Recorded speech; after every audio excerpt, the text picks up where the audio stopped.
Hello friends, நீங்கள் பிகினர்ஸாக இருக்கீங்களா? இப்போ தான் நீங்கள் தையல் கற்றுக்கிட்டு இருக்கீங்க அப்படின்னா உங்களுக்காண்டி தாங்க இந்த வீடியோ. இந்த வீடியோ வந்து உங்களுக்கு ரொம்ப யூஸ்ஃபுல்லாக இருக்கும்.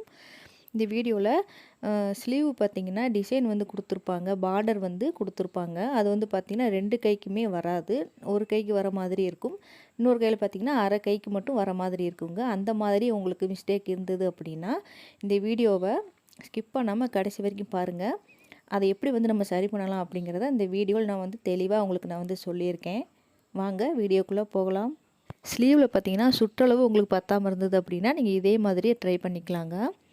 இப்போ வந்து நான் லைனிங் ப்ளவுஸில் லைனிங் வந்து கரெக்டான அளவில் நான் வந்து ஸ்லீவ் வந்து கட் பண்ணி எடுத்து வச்சுருக்கேன். இப்போ மெயின் கிளாத்தில் தான் நமக்கு வந்து கிளாத் வந்து பத்தாமல் இருக்குது. அதை எப்படி நம்ம சரி பண்ணணும் அப்படின்னா மெயின் கிளாத்துலேயே நம்ம எக்ஸஸாக கிளாத் வந்து நம்ம கட் பண்ணி எடுக்கணுங்க. 2 சைட்லேயுமே இப்போ இந்த சைடும் கொஞ்சம் பத்தாமல் இருக்குது, அதே மாதிரி இந்த பக்கத்துலேயும் பத்தாமல் இருக்குது. நம்ம 2 சைட்லேயுமே எக்ஸ்ட்ரா கிளாத் கொடுத்து நம்ம வந்து அட்டாச் பண்ண போகிறோம். அது பார்த்திங்கன்னா 2 இன்ச்சு அளவுக்குமே நீங்கள் கிளாத் வந்து கட் பண்ணி எடுத்துக்கலாங்க.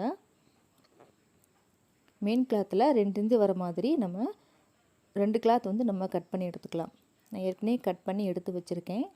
நம்ம சேனலை சப்ஸ்கிரைப் பண்ணாதவங்க சப்ஸ்கிரைப் பண்ணி வச்சுக்கோங்க. பக்கத்தில் இருக்க பெல் பட்டனையும் டச் பண்ணி ஆல்ரெடி நீங்கள் போட்டுட்டிங்கன்னா நான் போடுற வீடியோ உடனுக்குடனே உங்களுக்கு நோட்டிஃபிகேஷனுக்கு வந்துடுங்க.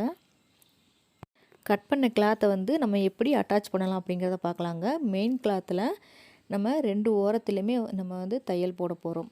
நல்ல பக்கத்தில் மெயின் கிளாத்துக்கு மேலே நம்ம எக்ஸ்ட்ரா இருக்க கிளாத்தை வந்து மேலே வைக்கலாங்க. வச்சுட்டு நேராக வந்து நம்ம தையல் போட்டு எடுத்துக்கலாம். அதே மாதிரி இந்த பக்கத்துலேயும் நல்ல பக்கத்துக்கு மேலே எக்ஸ்ட்ரா இருக்க கிளாத்தை வச்சுட்டு நம்ம ஒரு 1/4 இன்ச்சு மட்டும் கேப் விட்டுட்டு நம்ம வந்து நேராக வந்து நம்ம தையல் போட்டு எடுத்துக்கலாங்க. தையல் போட்டுட்டு நான் உங்களுக்கு காமிக்கிறேன். ஸ்லீவில் ஓரத்தில் நம்ம 2 கிளாத்தையுமே வச்சு தைச்சிட்டோங்க. நீங்கள் தையல் போடையில் 2 தையல் வந்து போட்டுக்கோங்க. அப்போ தான் உங்களுக்கு கிளாத் வந்து பிரியாமல் இருக்குங்க. இப்போ நம்ம வந்து லைனிங் கிளாத்தை மெயின் கிளாத்து மேலே வச்சு நம்ம அட்டாச் பண்ணிக்கலாங்க.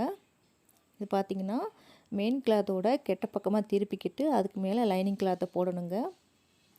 போட்டுட்டு நம்ம லைனிங் ப்ளவுஸ்லாம் எப்படி வந்து நம்ம தையல் சுற்றி தையல் போடுவோமோ அதே மாதிரி நம்ம தையல் போட்டுக்கலாம்.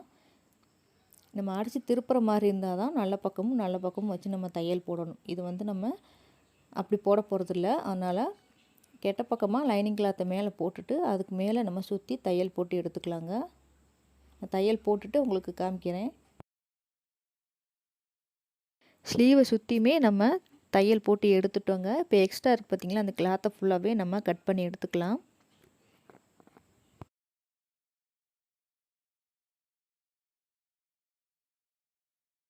ஸ்லீவ் பார்த்திங்கன்னா நம்ம வந்து ரெடி பண்ணிட்டோங்க. நீங்கள் பார்டர் வந்து உங்களுக்கு பத்தாமல் இருந்தது அப்படின்னா நீங்கள் இந்த மெத்தேடை நீங்கள் ஃபாலோ பண்ணி நீங்கள் தைச்சிக்கலாங்க. அதே மாதிரி சுற்றளவுமே உங்களுக்கு பத்தாமல் இருந்துச்சுன்னா இந்த டிப்ஸவே நீங்கள் ஃபாலோ பண்ணிக்கலாம். நம்ம எக்ஸ்ட்ரா கிளாத் கொடுத்து நம்ம தைச்சிருக்கோங்க. ஆனால் உங்களுக்கு நம்ம அந்த மாதிரி தைச்ச மாதிரியே உங்களுக்கு தெரியாது. பின்னாடி பக்கம் நீங்கள் திருப்பி பார்த்தாலும் உங்களுக்கு தெரியுங்க. நம்ம தையல் போட்ட இடமே நமக்கு தெரியாது. நல்லா நீட்டாக இருக்குங்க பார்க்குறதுக்கு. நீங்களும் இதே மாதிரி ட்ரை பண்ணி பாருங்கள். ட்ரை பண்ணி பார்த்துட்டு உங்களுக்கு எப்படி வந்துச்சு அப்படிங்கிறத மறக்காமல் எனக்கு கமெண்ட் பண்ணுங்கள். நான் போடுற வீடியோவில் எந்த டவுட் இருந்தாலுமே எனக்கு நீங்கள் கமெண்ட் பண்ணலாங்க. இந்த வீடியோ உங்களுக்கு யூஸ்ஃபுல்லாக இருக்கும்னு நினைக்கிறேங்க. இந்த வீடியோ உங்களுக்கு பிடிச்சிருந்துச்சு அப்படின்னா லைக் பண்ணுங்கள், கமெண்ட் பண்ணுங்கள், ஷேர் பண்ணுங்கள். மறக்காமல் நம்ம சேனலை சப்ஸ்கிரைப் பண்ணி வச்சுக்கோங்க. நான் போடுற வீடியோவை தொடர்ந்து வாட்ச் பண்ணுங்கள். தேங்க்ஸ் ஃபார் வாட்சிங்.